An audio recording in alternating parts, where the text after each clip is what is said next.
Music is one of those infectious things. It's one of those things that it makes you feel alive in ways that other things can't.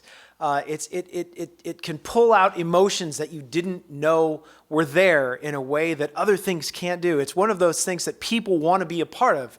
And I've been playing music since I was about 12. And a lot of times people will come up to me, especially maybe people with kids or kids themselves, and they say, I want to be a musician, what should I do? And so I always tell them what you need to do is you need to, every week, go to this place, and there's 3 songs that you can listen to, and there's going to be a lecture about music. You're going to learn about music. And then they say, oh, okay, cool. Do we start, is that like where we start playing? No. But you do want to end up going there as much as possible every single week. In fact, start bringing your friends too, if possible. Because then you can go and you can, there's going to be 3 songs and then there's going to be a lecture. And okay, cool. But when do we do we pick up a guitar then? Or when do we start actually playing music? You know what? That's going to be on you. You figure that out. During the week, that's kind of your thing. We're assuming you're doing it. We're going to talk about it a lot. But hold on. So we never actually pick up an instrument? No, not really. We talk about picking up the instrument, though, and we assume that you're going to do it when you go away. Now, if that was actually my answer, nobody would ever actually be making music, right? We would just be talking about making music. And yet, I think that is the way that church has been structured for so long. And that's where I think we need to take a good, hard look at that and recognize, especially now when we can't actually be physically together, how do we experience God in the everyday when we can't all be together? I think there's got to be a big change in the way that we think about these things, that we've got to make a shift. We've got to make a shift from being a church that's for the people to being a church that is of the people. And here's what that means. A church for the people is essentially, primarily, it's whatever's happening from the stage to the people. This is for you to consume so that you can say, hey, the message was really informative this week. Hey, the music was really powerful this week. Hey, that video was really funny this week. And not that there's necessarily anything wrong with all those things, but the problem is that it's all going for the people, from the stage, for the people. But a church of the people says, what if we could empower one another to actually learn how to practice these things in our life? What if we could be a community that wasn't saying that, oh, our spiritual highlight, our spiritual food that we get is only on Sundays? What if it was more of like, oh, that's one thing that we do that helps coach us into learning more how to experience God in the everyday, Monday through Saturday? That's what we need to start making a pretty serious shift in our minds towards. Because we can talk about God's presence, but that's just information. And information alone is not going to change your life. It's only when we put that information into practice that we can actually begin to truly experience a change in our life. So today, what I want to do is I want to use the analogy of music to illustrate what it would look like for us to experience God in the everyday more and more. Now, in music, there are basically 3 essential elements that I want to point out to you. And the first one is rhythm. And you can hear it already. Probably some part of your body is moving to that rhythm. You can feel it. It's starting to connect somewhere in you. There's a great paraphrase of the Bible by Eugene Peterson called The Message. And I love the way that he puts what Jesus has to say in Matthew 11. He says this, "Are you tired? Are you worn out? Are you burnt out on religion? Come to me. Get away with me and you'll recover your life. I'll show you how to take a real rest. Walk with me and work with me. Watch how I do it. Learn the unforced rhythms of grace. The unforced rhythms of grace. I won't lay anything heavy or ill-fitting on you. Keep company with me, and you'll learn to live freely and lightly. This is the invitation to rest in your true identity as God's beloved. There are so many other identities that I think we put on throughout our life, but the only one that actually brings really true soul deep Sabbath rest is our core identity as God's beloved. Do you believe that you're God's beloved? Do you believe that God is for you? Do you believe that God takes delight in you? If the answer is ever no to any of those questions and you have gotten out of sync with God, you need to return back to the rhythm. Can you hear it? Can you feel it again?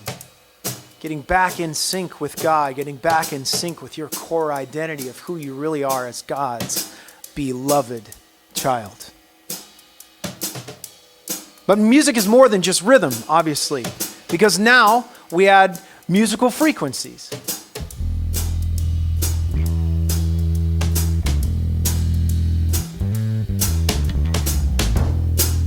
You start to build on the foundation of the rhythm. And then you've got these musical frequencies, because that's exactly what music is. It's just frequencies that are coming through, but it's just we've organized them in a way that we recognize it now as a song. And honestly, there's music happening all around you all the time, but is your ear actually tuned in to hearing those things? Can you actually catch it? Like, let me give you this example. Like right now, there are hundreds of AM and FM radio waves that are being transmitted all around us and actually through us. But can you hear them? No, you can't hear them. Why? Because you don't have the right equipment. You don't have a transmitter. You don't have a radio. The radio is what picks it up. You need that tool in order to pick that up. That is God's presence in our life. God's presence is everywhere.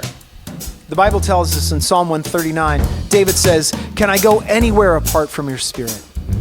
Is there anywhere I can go to escape your watchful presence?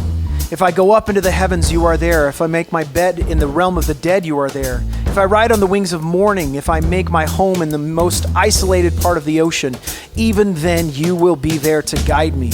Your right hand will embrace me, for you are always there." The Bible said God is everywhere all the time in every single moment of our life. But if we don't have the right tools, if we don't have the right tool to actually hear it, to pick it up, then we will assume that perhaps God is nowhere to be found. So we want to be looking at ways to better equip ourselves to be tuned in to God's presence every single moment of our life. This is the illumination of God's presence in every moment of our lives. So you've got the rhythm that's happening, that you're tuning back into, that you're always checking back in, making sure that you're in sync with. And then you've got the musical frequencies that are happening, and you're leaning into that. But then, as you grow in that, you realize that you were made for more. Like there's a third important point of music, and that is musical expression. Because once you've found all of these things, now you can take the time to actually express yourself.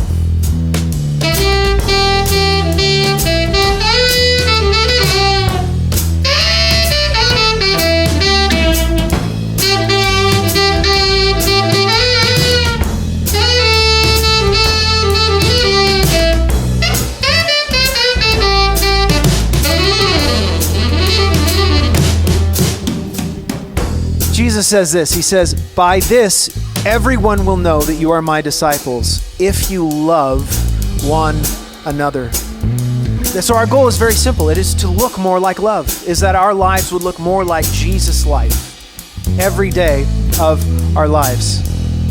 It's impossible for that to happen if we're not actually learning how to express that to the world, if we're not just learning about the theory of it or the history of it, but we actually have to practice it and express it. And everybody is going to look, it's all going to look different for each person, because we've all been individually gifted in these ways. Because we have to be the incarnation of God's love to the world. That's how God changes the world. We are his plan A. It is through us that God changes the world. So we look at these three elements then, and we say that we have the invitation to rest in our true identity as God's beloved by going back to the unforced rhythms of grace, connecting with it. Are we still in sync with that? Are we feeling it? Do we know that that is true?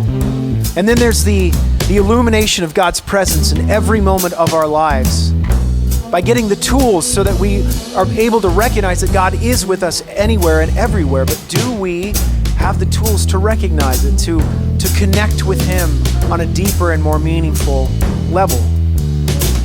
And then we want to be the incarnation of God's love to the world by our unique expression of how God is making us more like Jesus in our everyday lives. So using this analogy of music for the church, we want to make music together as a church. Do we want to just learn about the history of music? No, we want to make music together. Do we only want to talk about the theory of music? No, we want to make music together. Do we want to learn all the music terms? No, we want to make music together. And so that's what we're going to do. So over the next few weeks, we are going to be taking a look at very practical ways that we can experience God together and apart. Monday, Tuesday, Wednesday, Thursday, Friday, Saturday, and Sunday. That we could be a church of the people. We're going to make some music together.